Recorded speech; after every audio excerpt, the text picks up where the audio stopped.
በአሁኑ ሰዓት እንደ ኢትዮጵያ 9ኛ እና 10ኛ ክፍል ተማሪ ግራ የተጋባ የትም የለም። ምክንያቱም ከ1 ደርዘን ደብተር በላይ የሆነ 13 የትምህርት አይነቶችን እየተማሩ ይገኛሉ። ዛሬ ግን እንዴት 13 የትምህርት አይነቶችን በቀላል መንገድ አጥንታችሁ በፈተና ላይም አስገራሚ ውጤት የምታመጡበትን ቁልፎች አሳያችኋለሁ። በተለይም እስከ ቪዲዮ መጨረሻ ከቆያችሁ አንድ ግሬዳችሁ እንዳይበላሽ የሚረዳችሁን ቁልፍ ነግራችኋለሁ። ለዚህ ዩቲዩብ ቻናል አዲስ ከሆናችሁ አሁኑ ሰብስክራይብ አድርጉ። ለወደፊት እንደዚህ ለትምህርታችሁ የሚጠቅሙ የጥናትና የፈተና አሰራር እንዲሁም የተለያዩ ሳብጀክቶች ላይ ያሉ ኤክሰርሳይሶችን በግልጽ ማብራሪያ ስለምንሰራላችሁ አሁኑኑ ሰብስክራይብ አድርጉ። ይህ ቪዲዮም ለብዙ ሰው እንዲደርስ ላይክ አድርጋችሁ ጀምሩ። ማስታወሻና እስክሪብቶ ይዛችሁ ቀጥታ ወደ ቪዲዮ። የመጀመሪያው ቁልፍ ለሳብጀክቶቹ የሚሆን የአጠናን መንገድ ተጠቀሙ። ይህ ምን ማለት መሰላችሁ? ብዙ ተማሪ የሚሸወደው ባዮሎጂን ባጠናበት ሲስተም ማትስን ያጠናል ወይም ደግሞ ፊዚክስን ባጠናበት ሲስተም ሂስትሪን ያጠናል። በዚህ ምክንያት ነው ብዙ ጊዜ ፈተና ላይ ያጠናነውን ነገር የማናስታውሰው።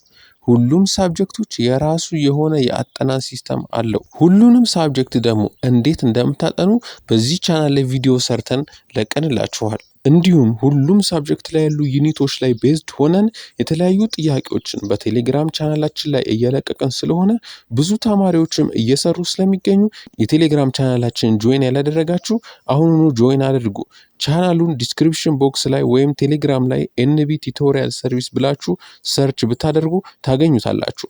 ነገር ግን ለአሁን ዋና ዋና ሳብጀክቶችን እንዴት እንደምታጠኑ ስላሳያችሁ። ለምሳሌ ማትስና ፊዚክስ የምታጠኑበት ሲስተም በፍጹም ቁጭ ብሎ በማንበብ ልታመጡት አትችሉም። እነዚህን ሳብጀክት ለመስራት በተደጋጋሚ ፕራክቲስ ማድረግ አለባችሁ። የተለያዩ ጥያቄዎችን በተለያዩ የአሰራር ሲስተም በመስራት ነው እነዚህን ሳብጀክት የምታልፉት። ባዮሎጂና ሂስትሪን ደግሞ ፎከስ ሆናችሁ በማንበብ እና ያነበባችሁትን ነገር ለራሳችሁ ደግማችሁ ኤክስፕሌን በማድረግ ልትሰሩ ትችላላችሁ።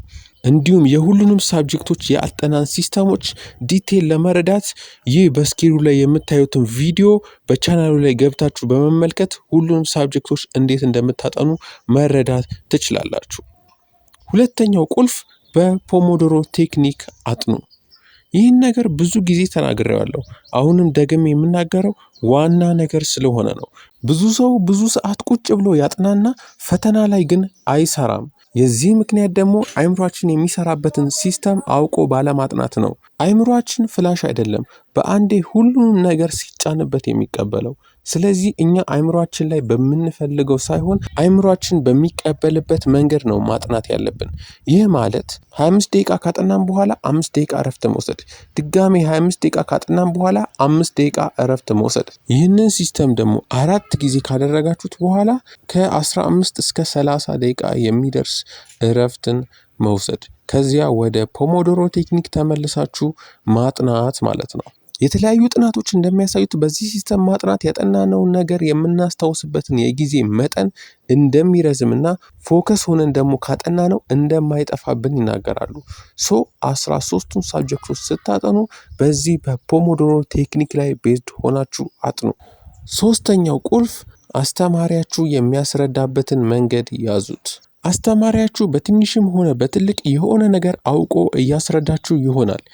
እናንተ በክላስ ውስጥ ይህ ነገር አልገባኝም፣ አስተማሪውን በትክክል ማስረዳት አይችልም ብሎ ከመናቅ ይልቅ የሆነ ነገር ከአስተማሪያችሁ ያዙና ከዚያ ቲዩቶሪያል ቪዲዮ በማየት የተሻለ ነገር ለመያዝ ሞክሩ። ካልሆነ ግን በራሳችሁ መንገድ ለማጥናት ከዜሮ ነው የምትጀምሩት። ስለዚህ አስተማሪያችሁ የሚያስረዳበትን መንገድ በመያዝ ተጨማሪ ደግሞ የዩቲዩብ ቲዩቶሪያል ቪዲዮችን በማየት አጠናክሩት እንጂ በራሳችሁ ከዜሮ በመጀመር ጊዜያችሁን እንዳታባክኑ። እዚህ የቴሌግራም ሰርች ባር ላይ እንመጣና @መዝገብ ቡክስ ብለን እንጽፋለን ማለት ነው። @መዝገብ ቡክስ ከዛ በኋላ ቦት እንላለን ማለት ነው። እንደዚህ ብላችሁ ስትጽፉ ይሄው ከላይ የምታዩት መዝገብ ቡክስ የሚል አንድ ቦት ይመጣላችኋል ማለት ነው። ይህ ነው ፕላትፎርሙ ማለት ነው።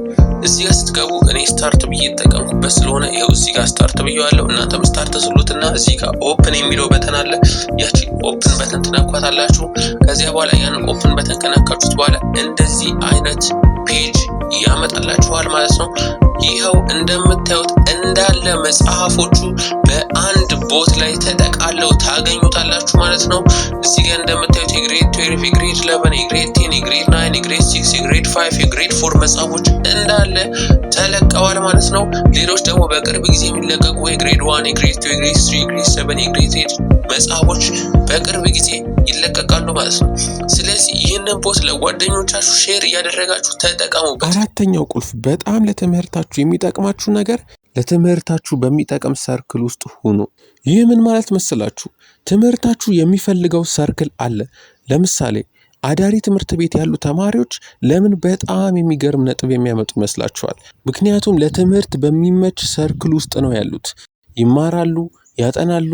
ማጥናት ራሱ ቢደብራቸው ጓደኞቻቸው ሁሉ ስለሚያጠኑ አለማጥናት ይከብዳቸዋል። ስለዚህ እናንተ እንደዚህ የምትሆኑበትን ሰርክል ፍጠሩ። ማጥናት ቢደብራችሁ እንድታጠኑ የሚያደርጋችሁን ጓደኛ፣ የሆነ ደግሞ የምታጠኑበትን ኤሪያ በመፍጠር ለራሳችሁ ለትምህርት የሚገፋፋችሁን ነገር አድርጉ። ከዛ እናንተ ማጥናት ቢደብራችሁ እንኳን ጓደኛችሁ ያላችሁበት ኤሪያ ለጥናት ይገፋፋችኋል። ስለዚህ እናንተም ከትምህርታችሁ መውጣት ካልፈለጋችሁ ከትምህርት እንዳትወጡ የሚያደርጋችሁ ሰርክል ለራሳችሁ ፍጠሩት። አሁን ደግሞ በቪዲዮ መጨረሻ ላይ የምንነግራችሁ ግሬድ እንዳይበላሽ የሚረዳችሁን ነገር ልንገራችሁ። ማንኛውንም ሳብጀክት ስታነቡ አስተማሪው እንዴት አድርጎ ሊጠይቀኝ ይችላል ብላችሁ አጥኑ። ብዙ ሰው ማንበብ ላይ ብቻ ትኩረት ያደርጋል። ማንበቡ ጥሩ ሆኖ ሳለ ነገር ግን የተሻለ ነጥብ ለማምጣት በአስተማሪው ጭንቅላት ውስጥ መሆን አለባችሁ። ስለዚህ አንድ ቶፒክ ስታጠኑ አስተማሪው ይህንን ቶፒክ እንዴት አድርጎ ጥያቄ ሊያወጣበት ይችላል የሚለውንም በማሰብ አጥኑ። ስለዚህ አንድ ቶፒክ ስታጠኑ አስተማሪው እንዴት አድርጎ ጥያቄ ሊያወጣ ይችላል የሚለውንም በማሰብ አጥኑ። ይህንን ስታደርጉ እናንተም አንድ ቶፒክ ስታነቡ በአእምሯችሁ ጥያቄዎችን ክሬት ማድረግ ስለምትችሉ እናንተ አንድ ጥያቄ ስታዩ አስተማሪው ምን አይነት መልስ ፈልጎ እንደሆነ መረዳት ትችላላችሁ። ብዙ ጊዜ ፈተና ላይ የሆነ ጥያቄ ይጠየቅና እኛ መልሱ ገብቶን መልሱን ብንመልስ እንኳን አስተማሪው በፈለገበት ወይ ካልመለስን ማርክ ልናገኝ አንችልም። ስለዚህ እናንተ በአእምሯችሁ አንድን ቶፒክ ስታነቡ ምን አይነት ጥያቄ ሊያወጣበት ይችላል ብላችሁም በማሰብ አንብቡ። የዛሬው ቪዲዮ ይህንን ይመስላል። እስካሁን ሰብስክራይብ ካላደረጋችሁ አሁኑኑ ሰብስክራይብ አድርጉ። እንዲሁም ይህ ቪዲዮ ይጠቅማችኋል ብላችሁ ለምታስቡት ጓደኞቻችሁም ላኩላቸው። ሐሳብ፣ አስተያየት እንዲሁም እንዲሰራ የምትፈልጉት ቪዲዮ ካለ ኮሜንት ላይ ጻፉልን።